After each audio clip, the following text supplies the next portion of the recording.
Three new NASA missions are on a million-mile journey to track weather in space. They took off from the launch space acceleration probe, or IMAP. NASA says it will give scientists information that could help predict solar storms more accurately. And this morning, millions of people in Hong Kong and southern China are feeling the effects of Typhoon Ragasa. It is one of the strongest destruction in Taiwan. Freya reports now from Beijing. Typhoon Ragasa, the most powerful tropical storm on Earth this year, hammered Hong Kong and southern China with gusting winds at more than 120 miles per hour at times. It's been churning for days across the South China Sea. The sheer size of it captured from space and putting millions here in China on high alert.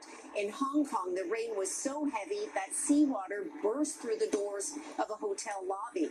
Ragasa first hit the Philippines earlier this week, causing flooding and landslides, then crossed south of Taiwan, where a lake burst, causing massive and deadly flooding there.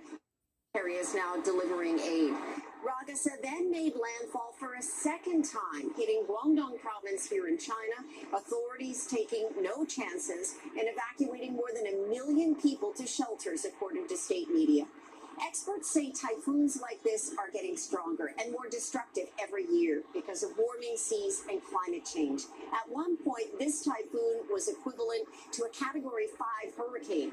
Ragasa is expected to weaken now as it moves toward Vietnam and Laos, still bringing a lot of rain and more destruction. But in Chinese megacities like Guangzhou and Shenzhen, the streets have been eerily empty as millions have been warned to stay inside and wait for the storm to pass. Janice Freya, NBC News, Beijing. And let's get to our KCRA3 weather here. Meteorologist Ophelia Young, we've had quite a few changes in our region in the last day. Yeah, it's like a switch flipped. Yesterday, like summer. Today, it looks and feels like fall with temperatures significantly cooler as we step out and we look up to the skies. A sea of clouds. They've even arrived to our camera, Cedar Buttes to our north. Now, this is at 6 o'clock this morning.